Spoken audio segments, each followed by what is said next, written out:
मैं जब पहली बार अपना चैप्टर पढ़ती थी मुझे ना कुछ समझ आता था, मेरे को 100 डाउट और होते थे और कुछ समझ नहीं आता था कि क्या लिखा है चैप्टर में, क्या थ्योरी है, क्या चैप्टर है, कौन क्या है, कुछ समझ में नहीं। नॉर्थ कैंपस के लिए कितना चाहिए होता है, साउथ के लिए कितना चाहिए होता है, ऑफ के लिए कितना चाहिए होता है। तो नॉर्थ के लिए तो ऑब्वियसली सही हो गया, आप लोग बोर्ड एग्जामिनेशन के बारे में ज़्यादा सोच रहे होंगे बिकॉज वो पहले हैं। CUT फिर आपको लग रहा होगा बाद में देखेंगे, बाद में एग्जाम सिलेबस सेम है लेकिन ऑब्वियसली पैटर्न अलग होगा एग्जामिनेशन का।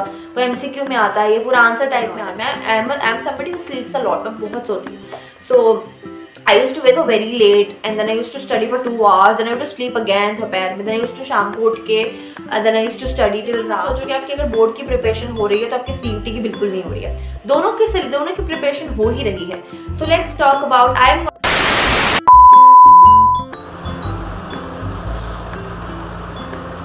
Hello guys, welcome to my YouTube channel Miss Priya. So today I am going to tell you guys how to prepare for board examinations and CUT because obviously your CUT and board examinations are aligned together. So आप कैसे board examination के लिए prepare करें, कैसे CUT के लिए prepare करें, कैसे एक अच्छे कॉलेज में जाएं, कैसे बोर्ड में टॉप करें, ये सब मैं इस वीडियो में बताऊंगी। अपना खुद का एक्सपीरियंस शेयर करूंगी because I have scored 97.5% in class 12 and I also and right now I am in NSR college CUT clear करके दिल्ली यूनिवर्सिटी में। तो मैं ये सब कुछ बताऊंगी कैसे मैंने किया, कैसे आप कर रहे हैं। And please guys for watching all this आपको ये वीडियो देखनी पड़ेगी। So without any delay, let's start the video. So let's start the video. So the number one thing is obviously अभी आप लोगों को लग रहा होगा कि बोर्ड एग्जामिनेशन कैसे देना है एंड अभी आप लोग आई नो कि आप लोग CUT के बारे में नहीं सोच रहे होगे, आप लोग बोर्ड एग्जामिनेशन के बारे में ज़्यादा सोच रहे होगे बिकॉज वो पहले हैं। CUT फिर आपको लग रहा होगा बाद में देखेंगे बट अभी आप बोर्ड्स के बारे में सोच रहे होगे। बट मैं बोलना चाहूँगी board examination and CUT completely different चीज़ नहीं है। बोर्ड एग्जामिनेशन का ही सिलेबस CUT में आता है, there is no different thing, कोई डिफरेंट नहीं है सिलेबस में, मतलब सेम ही डिफरेंस आता है। 1-2 टॉपिक शायद 11th के ऐड होते हैं, बाकी सब कुछ 12th का ही आ रहा होता है। तो दोनों चीज़ें डिफरेंट नहीं है, दोनों चीज़ें सेम है, they not different, they are same but exam syllabus same है लेकिन ऑब्वियसली पैटर्न अलग होगा एग्जामिनेशन का। वो MCQ में आता है, ये पूरा आंसर टाइप में आता है। दोनों चीज़ें अलग अलग हैं लेकिन सिलेबस सेम है। तो अगर आप बिल्कुल मत सोचो कि आपकी अगर बोर्ड की प्रिपरेशन हो रही है तो आपकी CUT की बिल्कुल नहीं हो रही है। दोनों की प्रिपरेशन हो ही रही है। So let's talk about, I am gonna talk about them both because आप बोर्ड के लिए प्रिपेयर करो, CUT के लिए प्रिपेयर करो, बात एक ही है। इट्स जस्ट दैट बोर्ड में आपको आंसर राइटिंग की प्रैक्टिस करनी है, CUT में आपको MCQs वालों की प्रैक्टिस करनी है। So let's start over there. So I have written down some key points that I need to remember and I need to share you with guys ताकि आपको help मिले.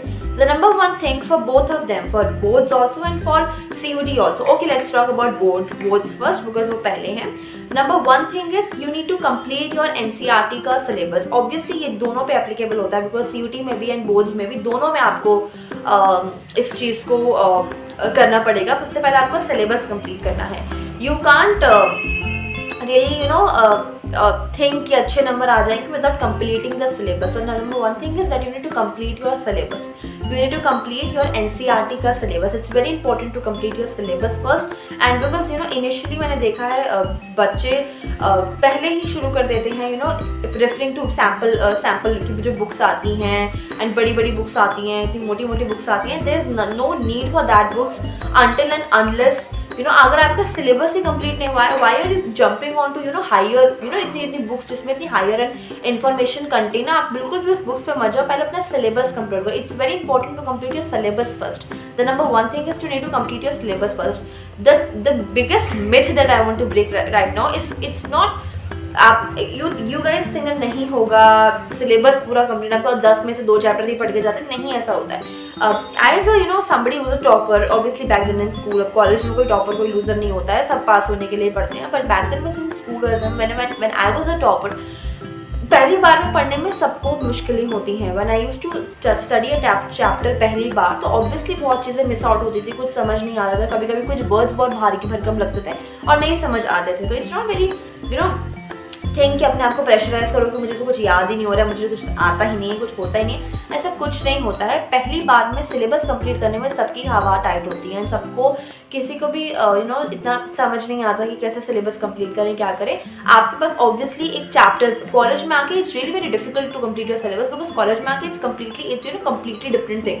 कॉलेज में आके ऐसा कुछ नहीं होता बट स्कूल में आपके पास पता है कि आपको 12 चैप्टर आ रहे हैं तो डेज डिवाइड करो, आज मैं 1 करूँगी, आज मैं 2 करूँगी। मैं भी करती थी, कभी कभी मेरा टारगेट कंप्लीट नहीं हुआ, लेकिन एक होता है ना डिसिप्लिन, एक कंसिस्टेंसी थी अंदर, एक वो थी कि नहीं नंबर लाने हैं, पास होना है, टॉप करना है, everything. So the number 1 thing that I want to tell you guys is you need to complete your NCERT का syllabus, figure it out by yourself only. मैं नहीं बता सकती वो स्ट्रेटेजी, आपको खुद अपनी स्ट्रेटेजी को वो करना होता है। मैं I am somebody who स्लीप्स a lot, मैं बहुत सोती हूँ। सो I used to wake up very late and then I used to study for 2 hours, then I used to sleep again दोपहर में, then I used to शाम को उठ के then I used to study till रात। तो अब सबका अपना अपना पैटर्न होता है। शायद कुछ लोग उठ सकते हैं सुबह सुबह, मैं एग्जामिनेशन के टाइम पे सुबह 3 बजे उठती थी and then I used to study, but जो लोगों का है कि नहीं हम सुबह नहीं उठ सकते, रात को पढ़ सकते, तो रात को पढ़ो। It's not very important to follow somebody else, हर किसी को फॉलो करना नहीं होता, अपना खुद का पैटर्न बनाना होता है। तो पहली चीज़ आपको सिलेबस कंप्लीट करना है। ज़रूरत, मैं ये नहीं कह रही कि सिलेबस कंप्लीट करने का मतलब पहली बार में है कि आपको सब कुछ याद हो गया। इट्स नॉट आप लोग बहुत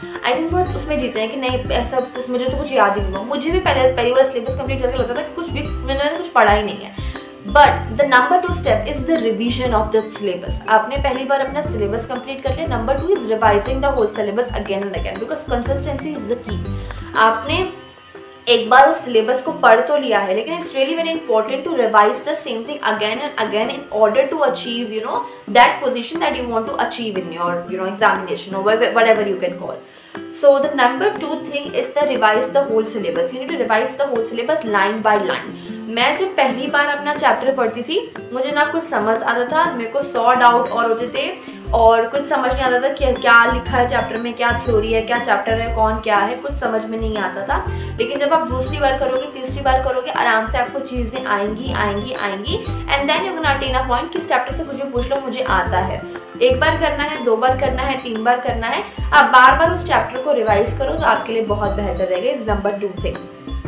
number 3 thing for board examination only and not for CUT। देखो ये दोनों तो CUT पे भी अप्लाई होते हैं, बोर्ड पे भी अप्लाई होते हैं। फर्स्ट आपको अपना NCERT सिलेबस कंप्लीट करना है, CUT में भी आपका NCERT सिलेबस कंप्लीट करना है। सेकंड स्टेप आपको बोर्ड में भी आपको क्या करना है, बोर्ड में भी आपको सिलेबस रिवाइज करना है और आपको CUT में भी सिलेबस रिवाइज करना है। थर्ड चीज़ आपको जो बोर्ड में करनी है वो आंसर राइटिंग की प्रैक्टिस करनी है, बिकॉज ऑब्वियसली आपको आंसर लिखने के लिए आएंगे। MCQs नहीं कि आपको पूरा पैटर्न MCQs में दे रखा और आपको टिक करना है। It's not like that, you have to practice कि आप आंसर कैसे लिखोगे। नाउ आप कहाँ से प्रैक्टिस करोगे? फर्स्ट ऑफ ऑल हमारे चैप्टर्स के पीछे भी क्वेश्चन आंसर्स होते हैं, आप उनकी प्रैक्टिस करो। And once you are like equipped with that, मतलब बहुत फॉर्मल करता है, but once you are equipped with that, आपको अच्छे से आ गया कि हाँ चैप्टर में क्या क्वेश्चन आंसर्स है। सबसे पहले आपको चीज़ें करनी है कि क्वेश्चन आंसर्स जो बाय एक्सरसाइज में होते हैं उनकी प्रैक्टिस करनी है आपको, ठीक है। अच्छे से प्रैक्टिस कर लिया आपने उस चीज़ की।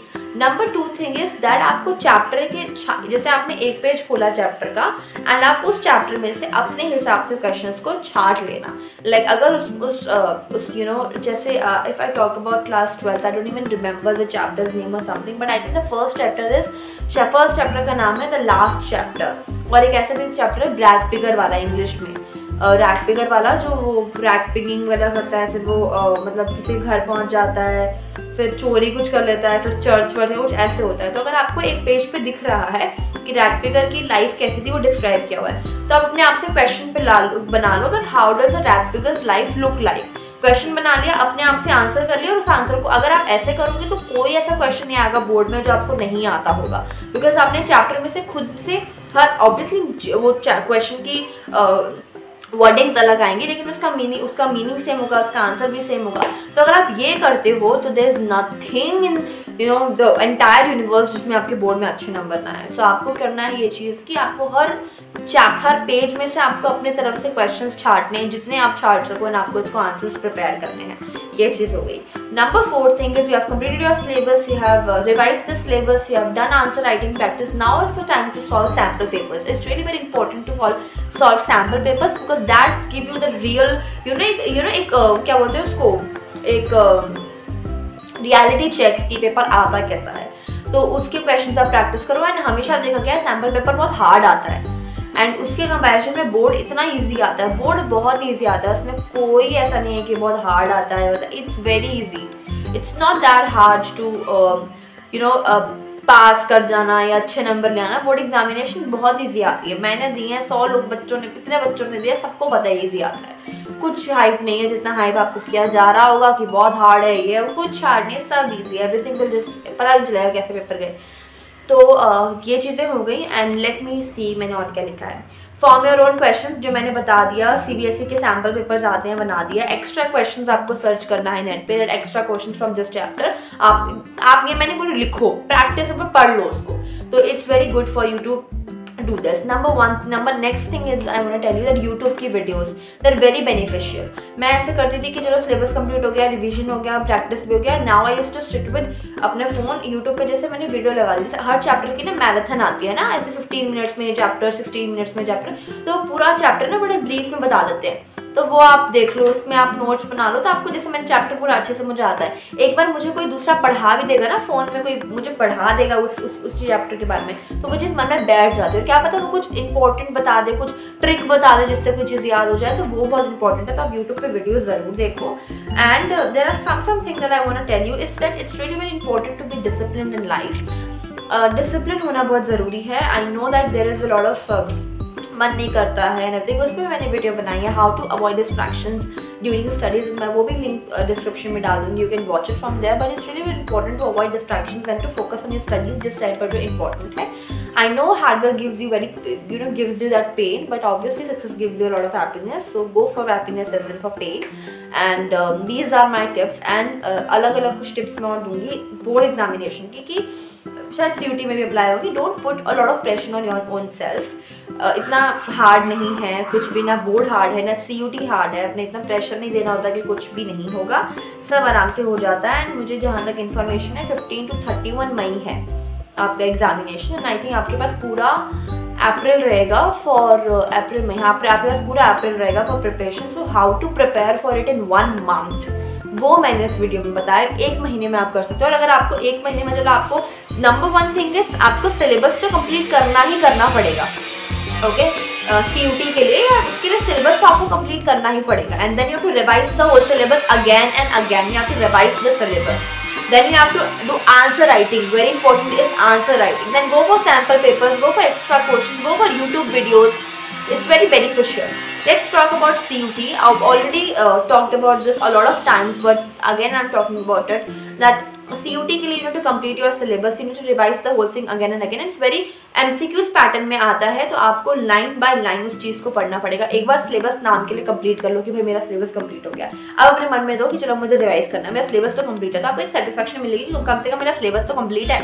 Then go for revision of the same syllabus, line to line करो। साइड में छोटे मोटे बॉक्स होते हैं, ब्लू बॉक्स, रेड बॉक्स में बहुत कुछ लिखा होता है, उतना तक भी पढ़ो, सब कुछ आ जाता है। लेकिन CUT हार्ड नहीं है, बहुत ईजी है। अगर आप पढ़ के जाओगे ना, आपको लगेगा इट्स वेरी, बोर्ड से भी ईजी आता है CUT, बहुत ईजी, सब आराम से हो जाएगा।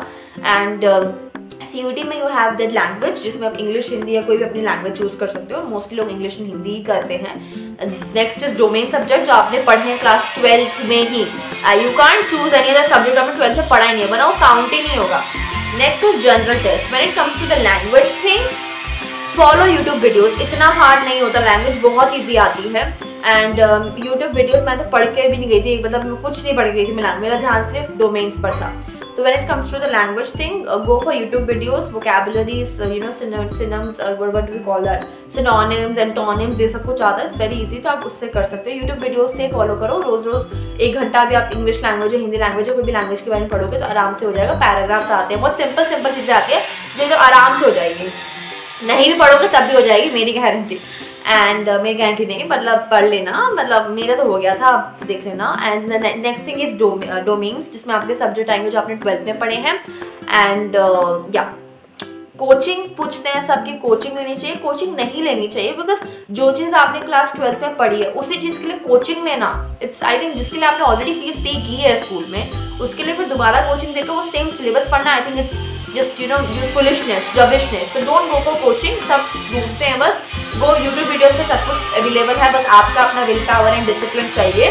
तो I know lot of background music, but please कुछ काम चल रहा है यहाँ पर, एंड आई मेरे को बनानी थी आज, बिकॉज बहुत ज़्यादा क्वेश्चंस आ गए थे इससे रिलेटेड।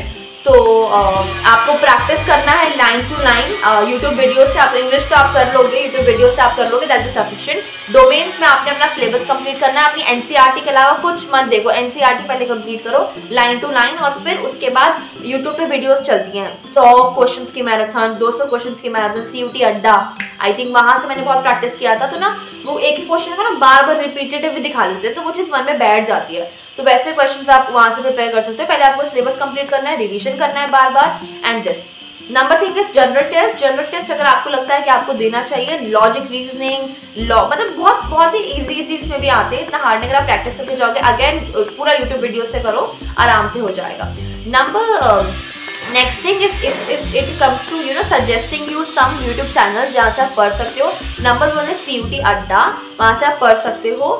एंड देयर आर और भी यूट्यूब चैनल्स हैं जो जिनका मैं नाम नहीं लूँगी, बट मत फॉलो करना, उनको आपको पता ही होगा कौन कौन है। बट पहला सीयूटी अड्डा ही रहेगा, सीयूटी अड्डा को जरूर फॉलो करना, उसमें अच्छे से पूरे इन्फॉर्मेशन आपको मिलते हैं, सारा पढ़ाई अच्छे से हर सब्जेक्ट की होती है। So yeah, that's the thing. And when it comes to this thing कि बहुत ज़्यादा सिलेबस है, कैसे कवर होगा एंड एवरीथिंग, आराम से सब हो जाता है। 2-3 पेज के 4-5 पेज के चैप्टर्स हैं। एंड अगर आर्ट्स की बात करें तो हिस्ट्री बहुत ज़्यादा वाइड है, पॉल साइंस बहुत वाइड है, बट आराम से अगर आप कॉन्सेप्ट को समझोगे, अगर आपको बहुत ज़्यादा हार्ड लगता है तो यूट्यूब पे डालो चैप्टर का नाम और एक्सप्लेनेशन, और वो बहुत शॉर्ट में दिखा देते हैं इंपॉर्टेंट पॉइंट्स। आप वहाँ से चैप्टर को कंप्लीट कर लो, एक बार नाम के लिए सिलेबस कंप्लीट कर लो, फिर रिवीजन कर लेना, and after that you gonna get it.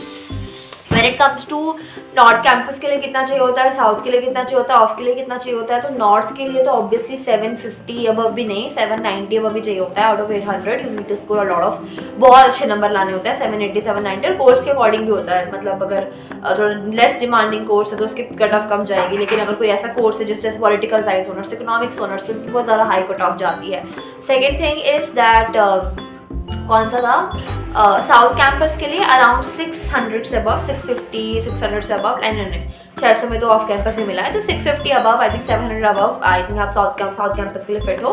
और ऑफ कैंपस अगर उससे भी नीचे हो, लेकिन अगर बहुत कम आ गए 200-300, तो इसमें एडमिशन नहीं मिलता है किसी भी कॉलेज में, तो अभी आप ध्यान रखना इतने कम भी ना लाओ। And when it comes to that's the only thing, इतना मैं बताना चाहूँगी और मैंने बता दिया। So number 1 thing is you need to complete your whole syllabus, number 2 thing is you need to revise the whole syllabus, third thing for board examination answer writing practice, and for this practice MCQs. Obviously MCQs ही आने वाले हैं, आप जिस तरीके से chapter में से क्वेश्चंस निकालोगे बोर्ड के निकाल के फिर आंसर राइटिंग करोगे, वैसे आप सीयूटी के लिए आप चैप्टर में से एमसीक्यूज छाटना ताकि आपको याद रहे। वो ढोलावीरा मोहिंजोदारो जो भी उसमें था, हिस्ट्री में था।